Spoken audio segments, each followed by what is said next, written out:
Welcome everyone to Cubicle Lift, an honest conversation on workplace mental health. I am a co-host, Josh Rivedal. Very excited for this episode this week. We are recording around Mother's Day, just a little after that in 2021, and we have four, including myself, of the baddest mothers who don't tell bad puns like I do, but four of the baddest mothers talking about workplace mental health. This is going to be a good conversation, and we will unwrap some of those themes. I'm also with the I'm Possible Project. We talk about mental health and wellness, suicide prevention in the workplace, on schools, et cetera, et cetera, et cetera. You've heard my stuff before. You don't need to hear it again. I'm going to kick it over to Efrem Epstein, my vivacious co-host. Vivacious, that's a new one. Thank you, Josh. I'm excited for every episode. Really looking forward to this episode. Our guests are just phenomenal. Two people that I've actually spoken. I've actually known each of them, mostly long distance for a while. Jennifer, I think you and I first touched base, I think around 2012. And we actually met on a fundraiser on a ship in 2014. And I think that's the last time that I think it was the only time I ever saw you in person. And I look forward to hearing more about your narrative and what you've done with the Hope After Project. And shout out to Alyssa Dittmar, the great work she's doing, because that's how you and I initially got connected. And Christin, you and I got connected when I found out that your organization, the Luv U Project, was doing some work with my alma mater, Johns Hopkins University. And I was at that point very involved with the entrepreneurship ecosystem. I actually work for a company right now that bought me my new Mac that is part of that ecosystem. But I remember saying, I'm going down my own time, my own dime to see your conference at Hopkins, and was blown away by it. And I was so blown away by it that 3 weeks later, I said, I'm going down my own time, my own dime to your gala, which was one of my best nights in 2016. And I've fallen in love with your org. I'll say this, I have a crush on, I have a charity crush on your org, the Luv U Project. That's such a thing. That's the thing. You can have crushes on cities. I have a crush on her org, and it's such an honor to have you on, and looking forward to hearing more. Share with everyone about your narrative, as well as the great work you're doing with mental health, with workplace mental health. Thank you. Thanks, so I want to say, before I introduce or I'll sort of allow our guests to introduce themselves, but some of you may know, like, I've lost my dad in a very traumatic way, suicide, and much, but not all of the work that I've done, even though I haven't founded the work that I do in his name and his memory, I would say that currently and or in the past, our two guests have done that. They have lost a parent in a very traumatic way, and they've honored that parent in a variety of ways. And one of those ways is through good work, healthy work, kind work for the world, and that is benefiting the community and beyond. And so that I know personally, I've done some work. Scientific study with a partner, Regina Pretorius, and we found in that study that one of the ways for healthy healing and to make meaning of a loss is to do that kind of work. It doesn't have to look like that, but these two guests have done that. So I'm going to start with start with Christin Lewis and let you talk a little bit about what you do, who you are, and we'll give you as much time as you want or need. I think this is really would be a great time to be a little bit promotional about your stuff in the context of your narrative too, because we want to highlight that. And Jennifer, when it's your turn, we'll get to you, but Christin, take it away. Yeah, well, thank you both so much for having me on. I'm really honored to have the opportunity to have this conversation, which is so important, and all the work that you've been doing in your prior episodes with Cubicle Lift has just been fantastic. So like you kind of started with, Efrem, my organization that I founded back in 2014, it's called the Luv U Project, spelled Luvu. That is in honor of my mother, who very tragically lost, actually at the hands of another, back in 2014. When that happened, my father, my husband, and I were really trying to process the trauma and what had happened. It was shocking. It was very traumatic. And we, in that moment, you try and figure out, how do you ground yourself and how do you figure out what you do next? And we knew very quickly that we wanted to take the opportunity to be as productive with our energy and our grief as we possibly could. My mom, her name was Carolyn, was extremely active in the community. She volunteered. She was the chairperson for the Women Reentering Society coming out of prisons, very active in working with children and elderly within the community. And we felt like it was really important to try and honor that legacy that she had of giving back. And when we really focused on, what are some core threads of the work that she did, as well as some really important issues going on in society today, we really kept coming back to mental health. And ultimately, we felt like we wanted to found an organization that helped become the glue for a lot of incredible work that a ton of organizations were already starting to do. And how could we fill some white space that's out there in the marketplace and start to bring some real tangible, actionable opportunities forth through strategic partnerships, research, and data-driven opportunities to make a difference in lives. And that's really where we ended up founding some of the core pillars of our organization. And those are really situated through what we call, one is Promises Kept, which is primarily centered around continuing the type of work that my mother did in the community.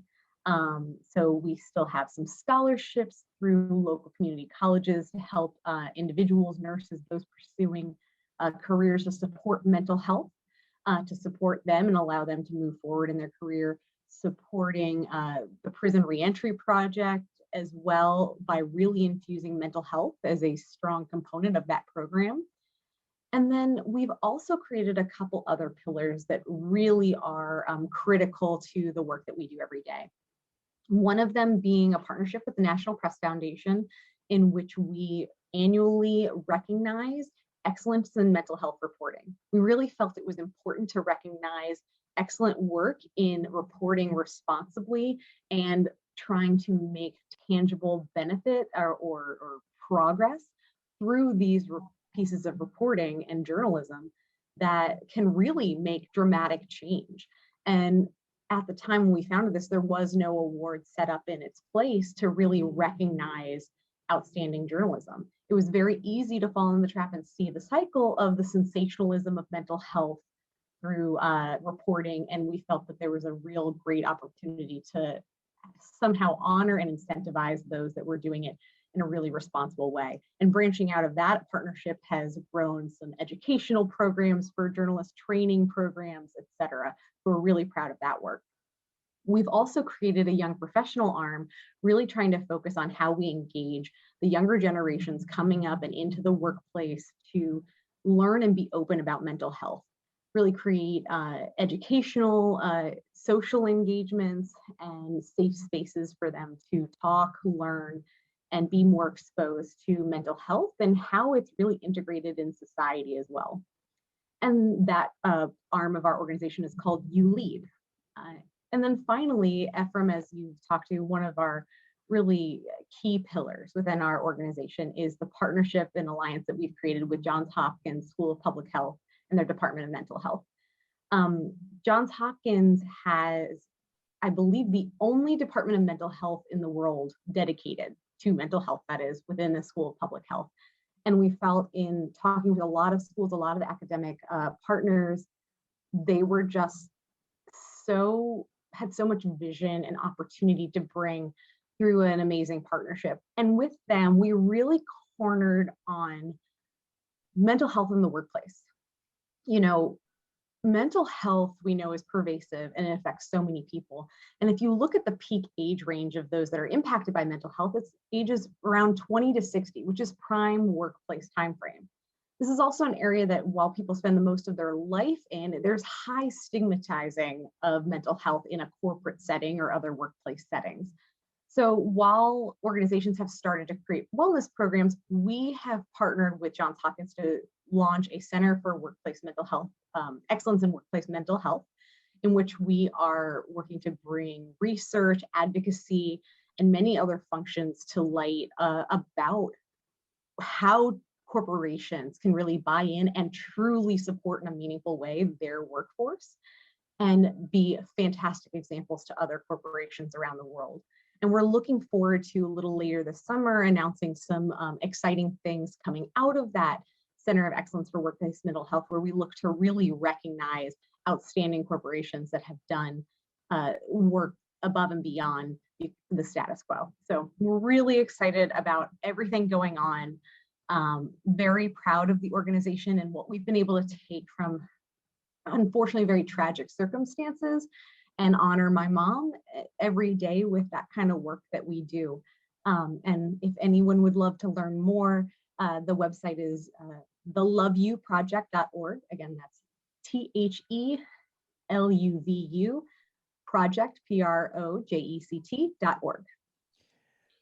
And we'll thank you, Christin. And just FYI, we will put in when we do episodes, we put in the comments or we put up there, we will mark it and we will make sure that that's in there as well. But yeah, absolutely. Gosh, so much. Thank you for all that.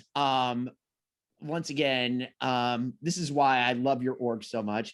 One other thing, I correct me if I'm wrong on this. I think I saw that you announced the next winner, or I guess it's the 2021 winner, Yes. just this past week. And I think correct me if I'm wrong on this, it was from somebody in Colorado. It was. Thank you for bringing that up. Yes, we did just this past week announce this year's winner for the Excellence in Mental Health Reporting Award. The winner this year was Dan Boyce. He is based out of Colorado and he works for Colorado Public Radio. It was actually our first winner since the inception of the award for a podcast piece. And his podcast episode is called The Long Lonely Lake. And I can share the link to that piece as well. But it was really an incredible piece of work that was just very raw and honest, talking about his personal experience of going through mental health and having a mental health breakdown and recovery from that. So having that firsthand account of what he experienced, how it kind of came on very quickly, how that impacted elements of his life, and then how he was able to kind of turn around and crawl out of that through his efforts was inspiring.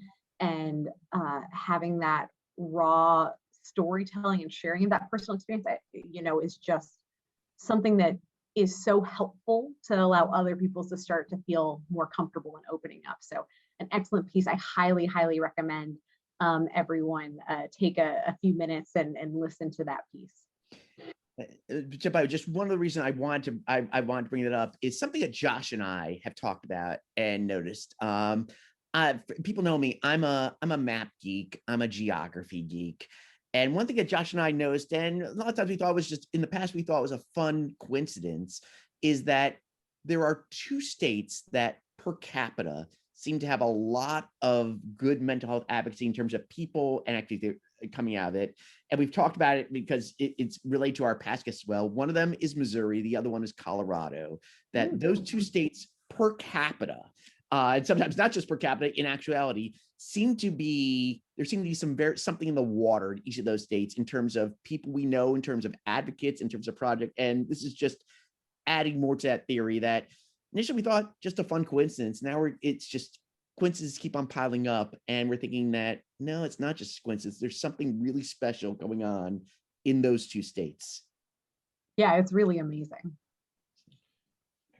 Excellent. Well, thank you, Christin, and so really, really grateful for all that good work that that Love U and your dad and everyone on the team is doing. I want to kick it over to Jennifer White. Um, I was thinking of a really silly pun, like no lonely islands on this podcast, but it didn't land, and so that's why the head fuzz there. But Jennifer, I want to give you some time to shine, because you really do, and I want to highlight you and just express my gratitude for you being here. So please tell us about you and your work and anything you want. Sure. Thanks, Christin. That was so interesting to learn about, and I definitely want to learn more. So yeah, where does the story begin? That's always the hardest part. My mom died by suicide in 2011. Her name was Joanie. And I sort of immediately felt a call to action. I got very involved in suicide prevention fundraising and advocacy pretty much right away. And I noticed that I was finding a lot of healing through being of service to other people. And it was really a connection to my mom because she was a pediatric nurse practitioner. She loved to volunteer. My brother always says she was a much better friend to others than she was to herself. She was kind of famously selfless, but had a hard time advocating for her own mental health. And I found that when I was of service, I was able to connect to that really kind of like intrinsic goodness that she had in herself, because there were a lot of struggles. She was an alcoholic for many years. She abused medication. It wasn't always an easy relationship. And so for me, it was helpful to kind of dive in to this part of her that I remembered as positive.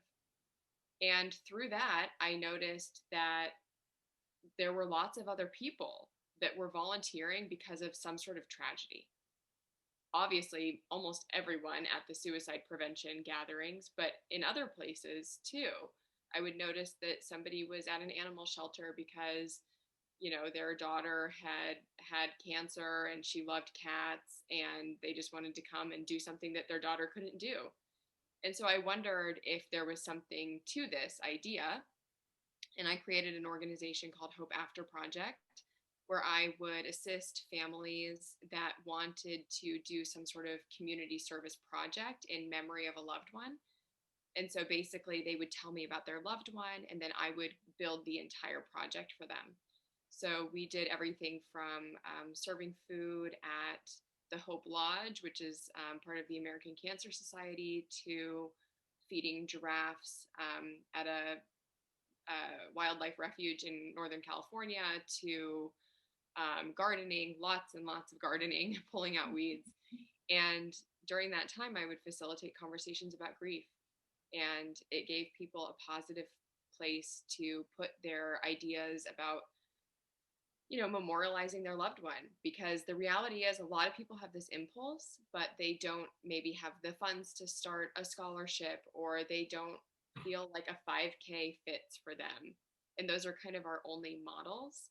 So this was a way to do that kind of on a micro level for people. So kind of post Hope After Project, I have since gone back to school and just recently finished my master's degree in clinical psychology and specialized in grief and trauma. So that's kind of my next chapter. I write a lot about my experience with Hope After Project, what that was like for me. I write a lot about my experience growing up with a mother who was mentally ill and who ultimately died by suicide, and what it's been like for me over the past almost 10 years since she died. And I'm now a mother myself. I have 2 little boys. And what that journey has been like, is that's a whole other piece of it when you start to parent yourself. So yeah, that's kind of a little bit about me in a nutshell. And I think that, I will never, ever, ever be grateful that my mom's struggle with mental health turned out the way that it did. But I do think that I've been able to find an incredible amount of meaning in my life since that tragedy occurred in our family. And I do believe that that's possible for everyone. And not that you need to find any meaning. If you're not there, that's fine.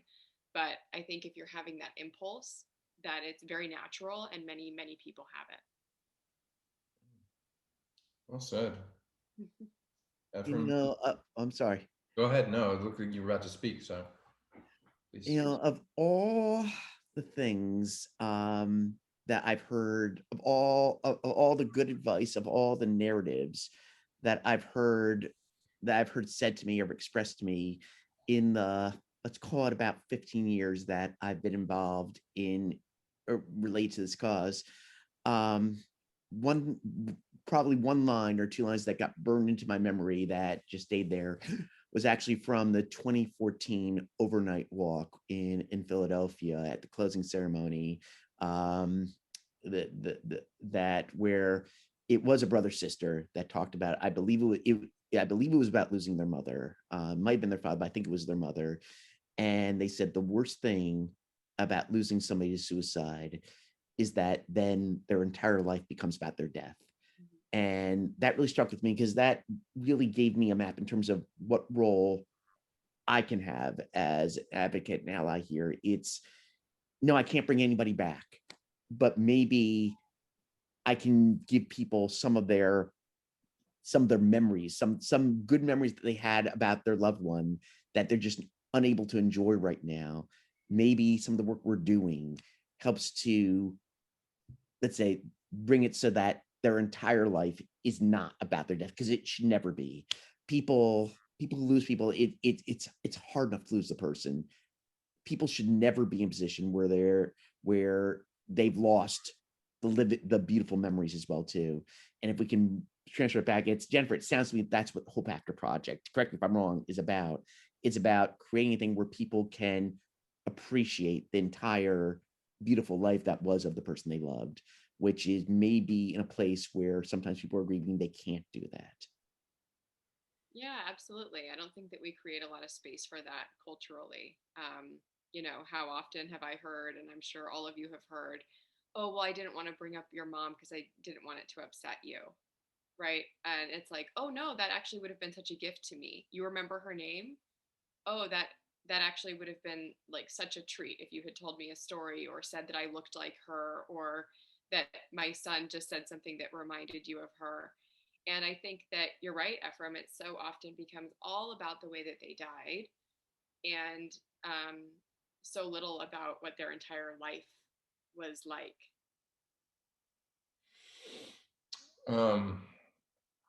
Yeah, I think that that work is tremendous, and I know it's not active at the moment, but I can see that it shows up in how you approach your current work, and I'm sure it shows up with your children.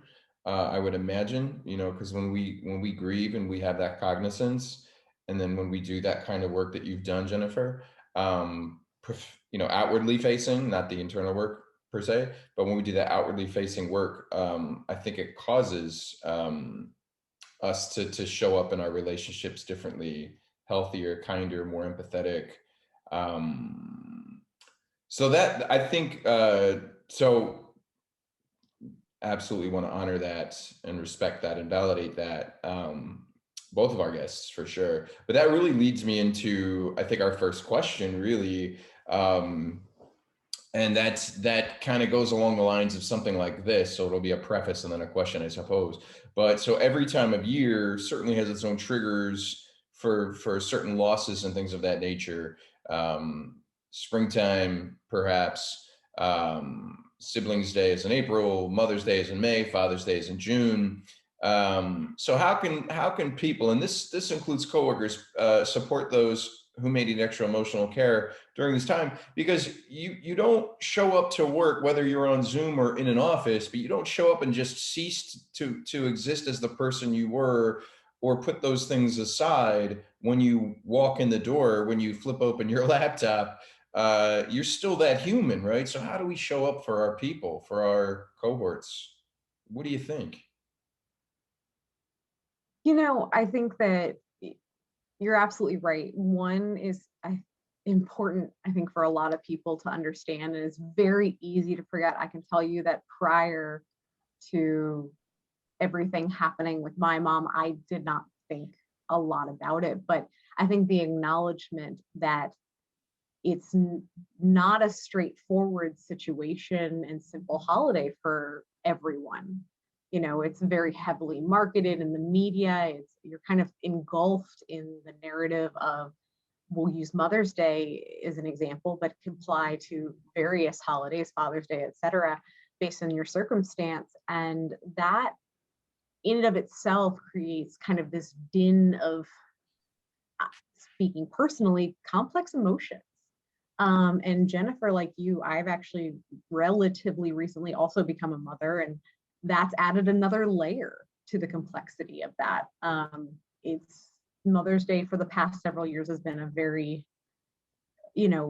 difficult day and time period surrounding it. And it will always be that. There will always be this kind of gap in, your life, and you are reminded by maybe what you're missing, but you try and take that opportunity to find ways to celebrate and honor, maybe do something that you used to do with your mother or father, whomever, to bring a really positive light to that day where possible.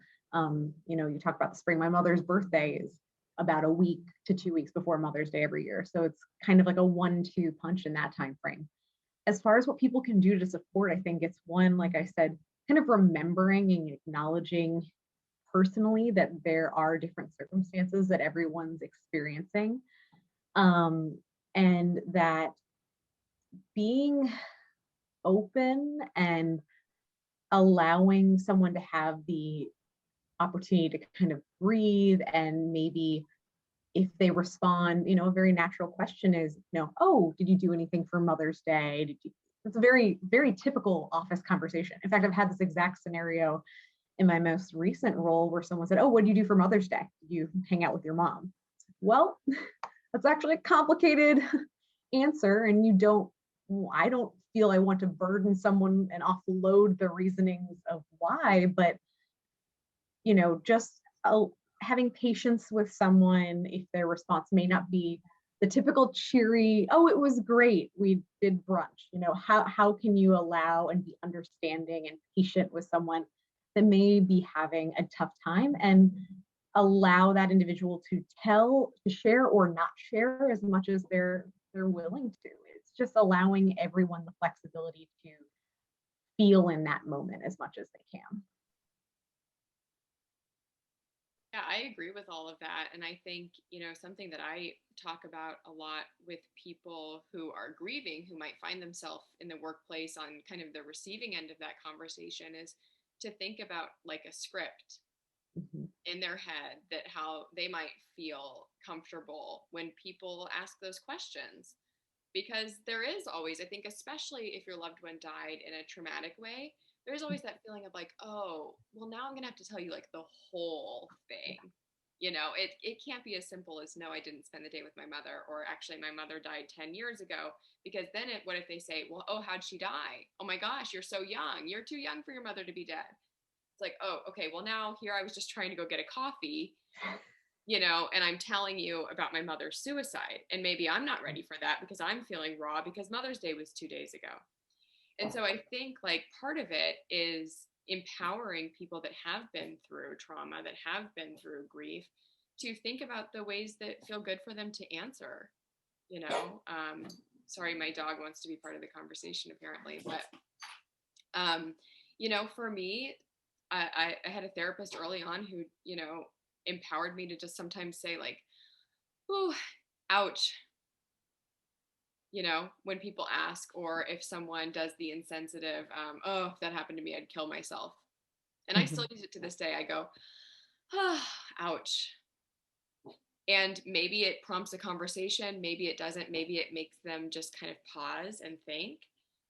And, I've noticed, especially on social media, a big uptick in people being like generally more sensitive Yes. about Mother's Day and Father's Day. Have you guys noticed this? Like, I have noticed this. A I've noticed lot of sharing on social graphics, media. Yep. yeah, of Mhm. thinking about mothers who maybe are or people who want to become mothers, who are struggling with infertility, people who have lost a child, you know, women who maybe have gone through the silent trauma of miscarriage, people whose mothers are dead, people who just have a complicated relationship with their mothers. And to me, none of that was happening 10 years ago. It Right. was just Hallmark, Hallmark, Hallmark. You know, Yeah. if you don't celebrate, then go cry in a closet somewhere. And so to me, that gives me faith that we are kind of evolving as a culture and that there's room for these conversations in the workplace and everywhere. Hmm. Yeah, I hearing all that. I have a nephew who is not growing up with a father. And you know, there are a lot of families for any reasons that look like that right now. And I think that a word that a lot of this moms up get is othering. Yes, there is the component that we want to be sensitive, and we definitely need to be sensitive about not saying words that induce grief, but almost a separate, not better or worse, but parallel to that is not othering people. And othering can take on various forms. And othering is something that I know a lot about. Sometimes it's been unintentional othering. And it used to be that when somebody felt othered, oh, they're being so sensitive, or they're asking us to be politically correct with certain language.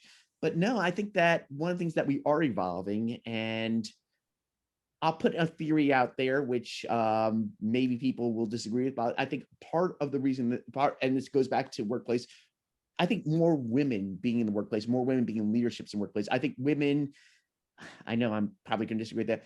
I think that that opens us up to, in some ways, a more sensitive workplace and a more sensitive workplace, more sensitive things. And one thing we are getting better at is realizing that every individual is different, and that we need to be more sensitive to not use language or not do things that make somebody feel othered. It doesn't mean that we don't acknowledge Mother's Day.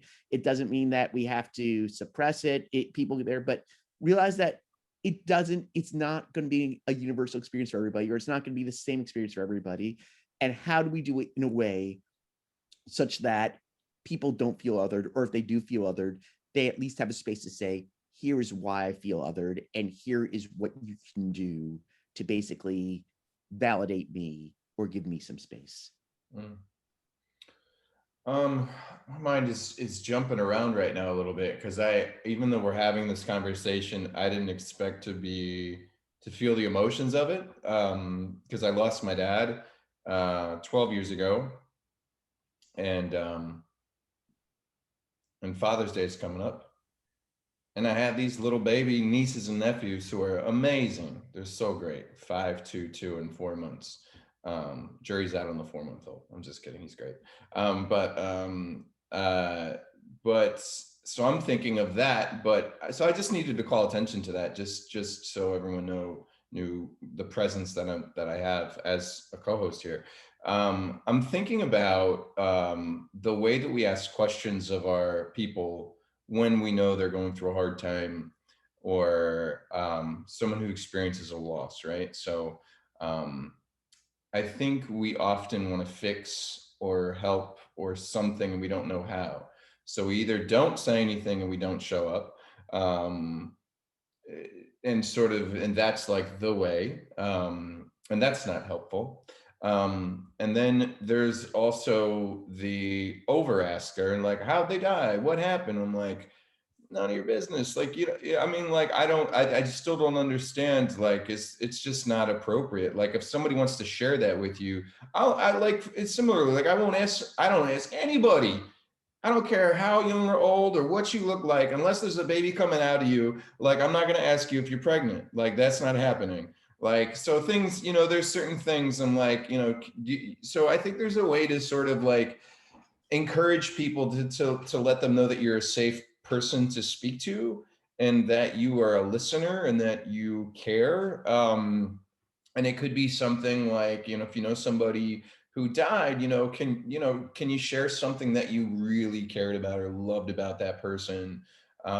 Is there whatever that may be, what's their name? Right? I love that, Jennifer. Like, what's their name? Her name is, you said her name, I can't remember because I'm bad with names, but that kind of thing.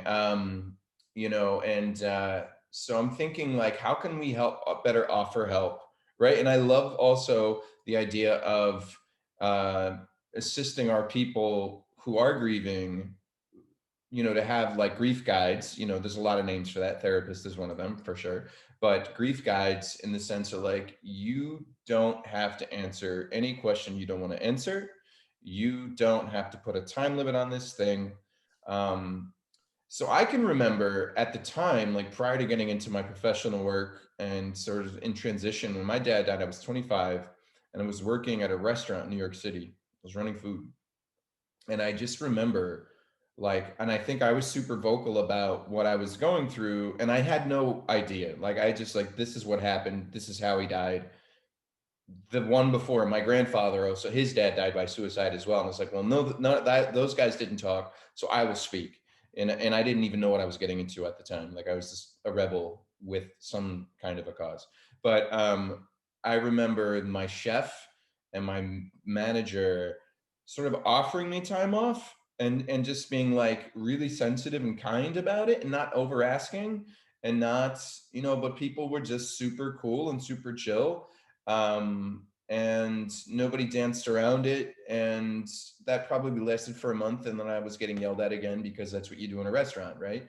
So it was a nice month off. But and then other ways too. So I think that just reminds me. So I think I want to also ask the two of you, and I mean, I know you haven't lost a parent, but you've lost somebody too, or you've experienced grief and loss too, and we all have. um what is a thing or some things that people have done to show up for you that have been helpful in your So grief? first, I just want to jump in, because give an explanation, because people saw me looking through my wallet right now and probably wondering what was I doing. That what I was trying to find, and I haven't pulled it out in about 3-4 years, and I can't find it quickly right now. So maybe I'll find it later, and maybe Josh there, is that I kept in my wallet something I got on at peer training one time about it, that it's a process. First you connect, then you understand, or what is it? Do you remember offhand? I mean, people can Google it. I know there are people that are watching it now probably know it, but what is it? It's first you do something, then you understand, and first you connect, then you understand, then you assist. That's what I was looking for at my wallet to find out. That's the process you do. You don't go straight to assist. Our first impulse is to go straight to assist, and that's where a lot of us mess up. And I think it's applicable to other things as well too. It's working in terms of building a relationship. First, you connect with the person, then you can go deeper, try to understand the person, and then once you've gotten there, then you can go into assist mode if it's applicable. So that's what I was trying to find in my wallet, where it probably looked very rude on this taking there, but that's what I want to say to that. And so now let me bring back to you. And you asked an amazing question. I want to hear what people how people respond to that. I'll just Oh, recap. sorry.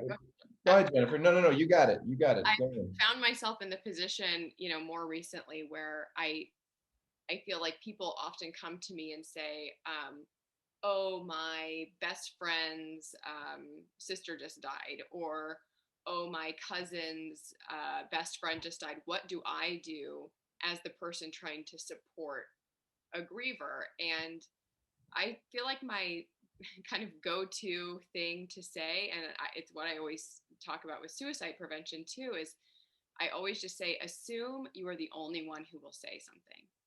Just assume it. Because I think that we do the opposite. We tend to assume, oh, well, they probably have other friends who are really there for them, or they're so close with their mom, she'll step in, or they've got all those close girlfriends.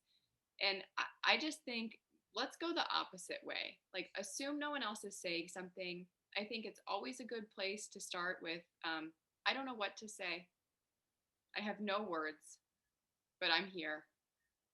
Or I heard that you lost someone. I heard that someone you loved died. Just acknowledging it, because I know I felt like a crazy person after my mom died, and I was 23, and my poor friends, they had no idea what to say or do. And so they just pretended like nothing had happened. And it was crazy making. It was totally crazy making. And I think that if you can be the person in a room that just says, like, we don't need to talk about it, you don't need to tell me any details, but if you feel like you're going to cry and you want somebody to be there with you, or if you need somebody to pick up your coffee in the morning, or if you need somebody to cover for you for a few minutes with our boss, like, I can be that person for you. And I tend to tell people, like, this offer doesn't expire. So you can come back in 6 months or in 6 years, and I'm still going to be a person that you can count on. I love that. I think that my feedback and advice would be very similar. Just to build, I would also say that be that person, assume that no one else is reaching out. And I love what you said is, I'm here for you, and don't be turned off if you don't get a response immediately. So I can tell you from my personal experience, I was overwhelmed in those days and weeks following, and it was painful to respond, and it was very emotional and taxing to try and figure out, how do I respond to everyone, because you're still processing so much yourself.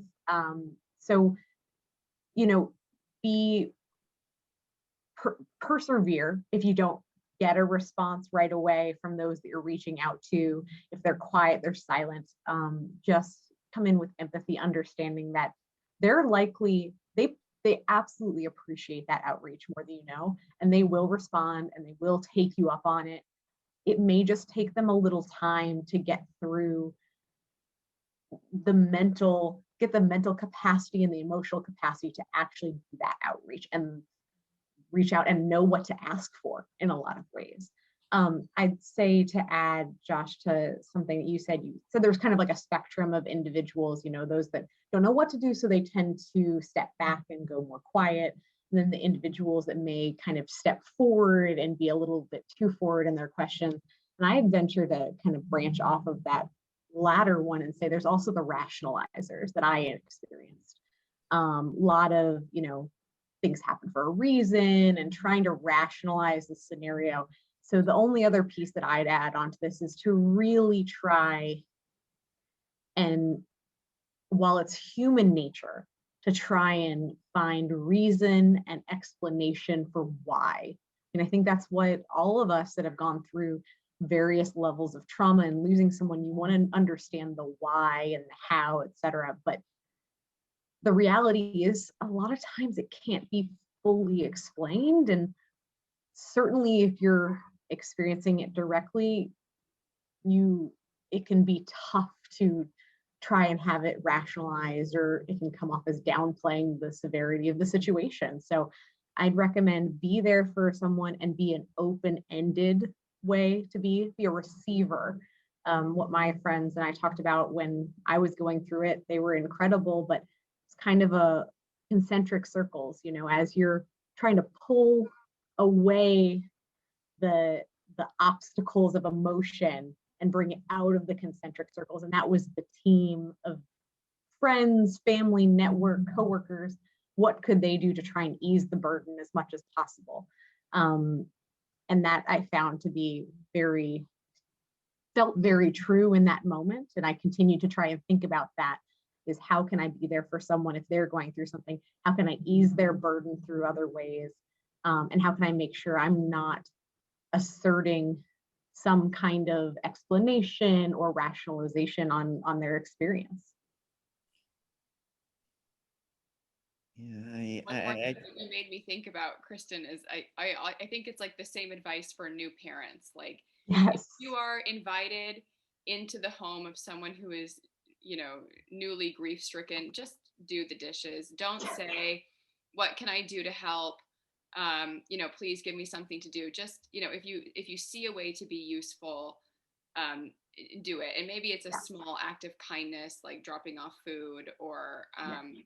you know, playing with their child for a few minutes in the other room. But I think we so often put that burden on the person who needs the help. Like, well, now you need to tell me what you need. And it's like, sometimes you should just show up and be of service, you know, just doing Absolutely. the dishes. Absolutely. Yeah, because the brain, I mean, you just experienced this enormous trauma, and so there's that is going to affect the capacity of your brain to function, right? So that ties directly into like the bit of grief speaking and work that I've done as well. I'm like, if somebody's lawn looks like Jurassic Park, go mow it. Like, don't wait for them to pull the thing out. Bring your own damn lawnmower and like get it done. Because not everybody, and I can even say that, like, I took care of a former partner who survived, but cancer, and it was kind of interesting. It was interesting to see how people showed up in that sense, and there were times where some of that mirrored like that experience. Like, we're gonna bring over lasagna, we're gonna bring over this thing to help you exercise differently and better. And so like there were some times when people showed up in that way, so that was really cool to experience. But I love that sentiment. I think it's important, you know, so we don't want to put the burden on somebody to always consistently ask for their needs, right? Efrem. I was going to say, I think that in the past, I've probably said a lot of things that were the wrong things. Some things that I've come to realize seem to get good responses. One is, talking about a general line, is the idea that, listen, I'm not sure that I have the power to end this darkness road, but I can turn on a flashlight and walk alongside you. Once again, I think it goes back to, you know what, not othering the person. You know what, you're on a dark road, fine. You know what, I'm going to walk on that dark road with you, and be with you as long as you want me there. And the other thing also is just going back to when Jennifer's line about saying that the deal does not expire. I think that's a very powerful line. Something along those lines that I've done in the past is ask somebody, can I do this for you? Which I expect the feedback, that's maybe not the best thing, but if I've asked that and the person say, no, it's okay. And I think that we're all, no matter what, general conditions, our first response is, no, it's okay. We want there is that. I then say, okay, you know what? If you change your mind, let me know. And I found that in a few cases, they then almost immediately say, you know what? Great, do that. That I give that basically now where I've said, okay, you know what? You're telling me that you don't eat right now? I'll take your word for it. But you know what? You change your mind. Just know you change your mind in a half hour, you change your mind in a day. You know what? You could still ask. Mm-hmm. I'm just looking at some of my notes because there's so much to tap into. I think this idea too, like the person who's going through grief, like when we want them to help, like, or when we want to help, right? Like, I think sometimes we want them to share, we want them to show up, or we want them to ask for help, we want them to do something. We're essentially asking them to be vulnerable, like, and to continuously to let more of their, you know, show more of their wounds that they've experienced. And so I think for the helpers out there needs to be a level of vulnerability as well. And that means, like, whether it's acknowledging first, and I think foremost, like acknowledging to yourself, I don't have the answers. I don't have the answers, but connection is tremendously important, and that's what I can offer. But then also even verbalizing something along the lines of, I think it was definitely said before, I don't have the words. I don't know what to say, but I love you, and fill in the blank, right? So like, how can we, and there may be, and I think there's probably, we want to probably do more listening than speaking. And then when there is time, if there is a way to relate it, or if they're not feeling comfortable, you kind of have to kind of feel this out. But there is this level of like, if it's a matter of them asking for help, or if it's them a matter of like speaking about something that really hurts, and it would maybe be useful for them to experience that, show them the behavior that you want them to display, you know, and that might, and it might not happen in that specific conversation, you know. So the results that you're seeking for that person might take 2, 3, 4 conversations, or it might just be that you're planting seeds and it sprouts at a later date somewhere else, not in your presence, right? So I think that's something that comes to mind as well, that I think we need to put our ego away at times. And like, just because we love and care about somebody doesn't mean that we're ultimately responsible for their growth or for their healing or for anything really. We're just there to help facilitate, and just to do our very, very best to show up for our people. So that just came to mind, you know, as we're talking about uh, needs, right? What we need, like, and expecting someone to know their needs, because this is a freight train. It blindsides us. How do you know? How do you prepare? We can, and we as the helpers can do the best, and we're doing the best we can to sort of prepare people for that in advance. But it's almost this very experiential thing. Like, how do you know until you go through it? You kind of don't. You don't even pay attention to it. So hopefully they can come across this in an archive somewhere. This episode, right? So Yeah, I think that it's important as individuals here to, for those that are watching, to acknowledge that, you know, being in the helper position is not easy. And as individuals that have gone through it, I can certainly say myself, we know that in the moment too. Like that's not an easy place to be, because most often the helpers haven't had that same experience. And even if they've had a similar experience, the reaction can be very different, and what you need personally can be very different in that moment.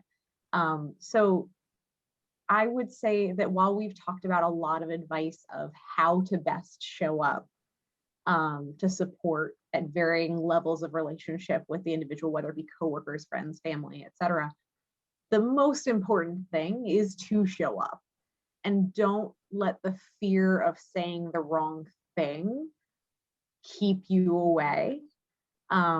Because being there and just being open and supportive, however way you can, is going to be deeply appreciated by the individual. And even if it takes a little time, like, they will be able to share that with you. And there's nothing wrong with saying, oh, I think maybe I just said the wrong thing. Exactly. Please correct me if I say the wrong thing. I mean, I know I do that a lot.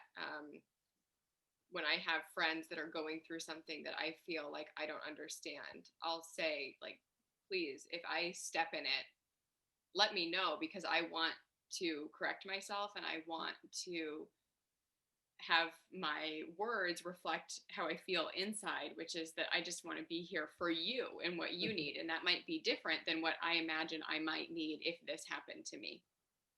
Right. I think that, judging from a number of scenarios I've been in, including a scenario like when I started talking publicly about my mental health lived experience, it's there are times where you get into almost like a ping pong thing where everybody's trying to make sure the other person isn't uncomfortable.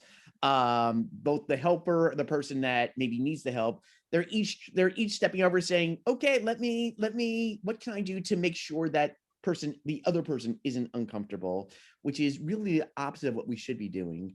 A line that I've used, and I don't know if this is, people can give me feedback whether it's a good line, is to say something along the lines of that: just know you have a safe space with me to talk about this if and when you want to talk about it. Obviously, as a helper, you should let the person that you're offering help to dictate the when and how, but just know you have a safe space if and when you want to take advantage of it, and let them decide if and when they want to take advantage of that.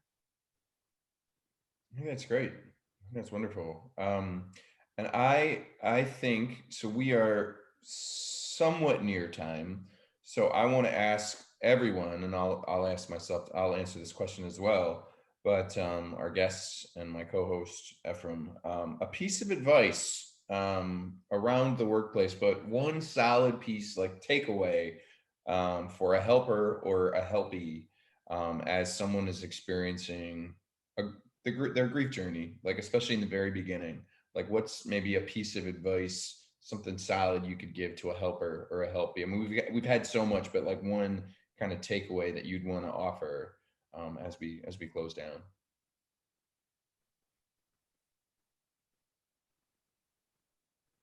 I think that's a great question. It's probably in reality hard to pinpoint the one thing, like one size fits all piece of advice. I think the biggest thing is just being patient and open, as a very adaptable just reaction. I think, especially if we're thinking about the workplace, it's certainly easy for frustrations to happen because maybe there's delays in responses or deliverables or things, but someone that could be going through trauma or grief can dramatically impact things that function in the day-to-day of the workplace. I believe you mentioned that you had about a month in your restaurant job that you were able to kind of have a relaxed environment, which is tremendous. And I was fortunate enough to be able to take time immediately following and kind of process before stepping back into my role. But not everyone's so lucky to have that opportunity. So just to try and have that empathy, openness, and patience in case it starts to impact what the day-to-day is, and figure out how can you help make even that work day or that work process easier. I think if I had to boil it down to one, I mean, other than maybe like a national bereavement policy going into effect, but which there's talk about, but I think that just acknowledgement and validation, and the rest can flow from there depending on the relationship, the type of loss or trauma, and even the specific workplace.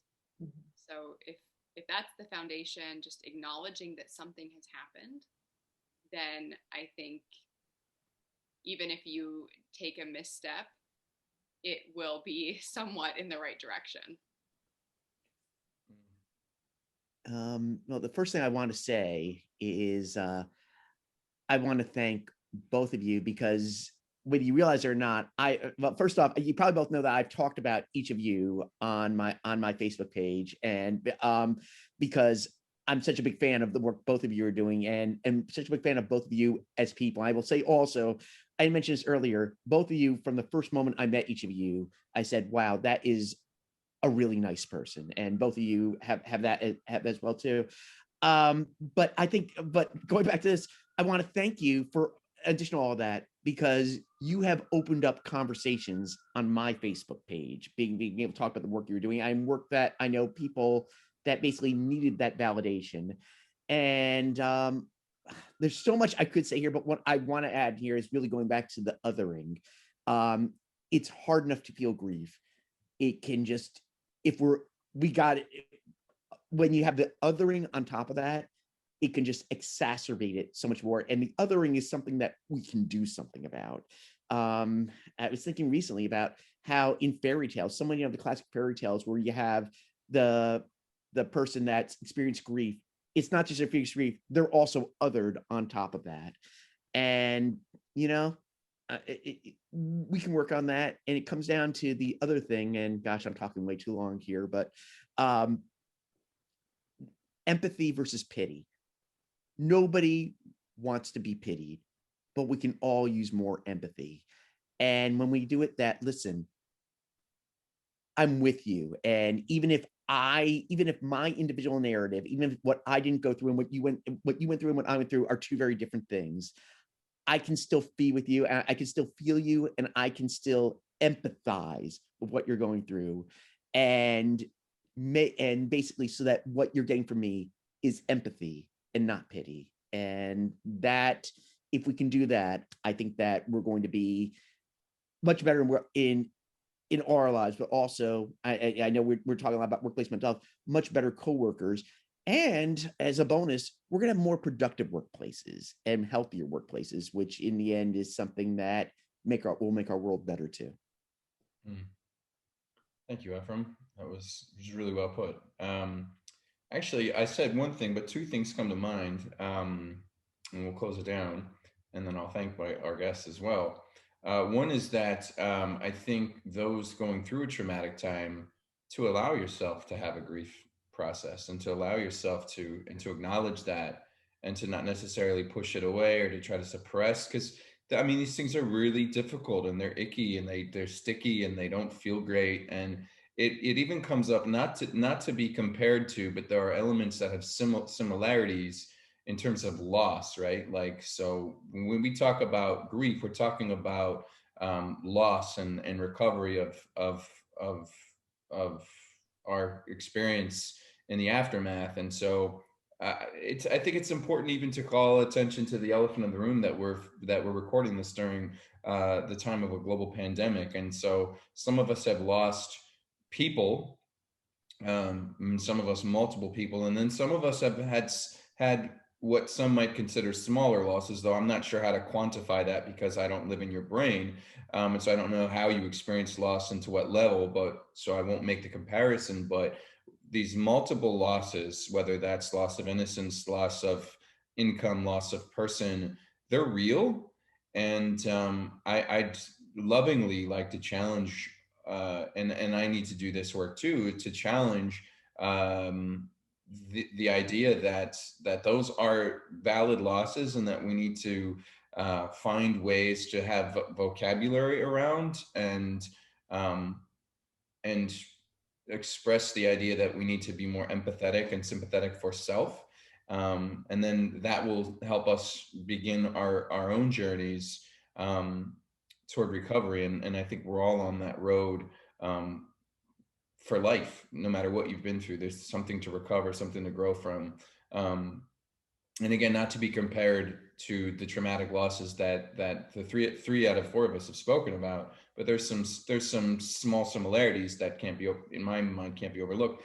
The other piece that I'd like to challenge on is to say that those who are the helpers, whether you're learning, we're all learning, but whether you're just learning how to be a helper, whether you're long in the tooth, to please continue, or to start practicing self-care. Like, you filling up others' cups while yours is depleted is actually not doing anyone any good, right? And so self-care, whether you know it or not, is not just about bubble baths and yoga, right? Those are great, but that could be setting boundaries. That could be Jennifer's kind of expression, whatever that is, if it's a vocalization, if it's a way to ask for help. But we need to ask for the help that we need, so that we can continue to show up for others, and in the workplace and beyond. So those are just some things that came to mind on my end. Thanks for allowing me to express that. And thank you to our guests, Christin and Jennifer. I had a small piece of healing today as well. So I want to express my gratitude to you both for that, and for being vocal about your stories, and for making the world a better place in the micro and macro things that you do. Efrem, I already said you're vivacious, but I'll say it again. It's true. So thank you to our guests. Thank you to my co-host, Efrem. And thank you, everybody, for tuning in, for watching the 9th episode of Cubicle Lift, an honest conversation on workplace mental health. Thank you so very much, and see you next time.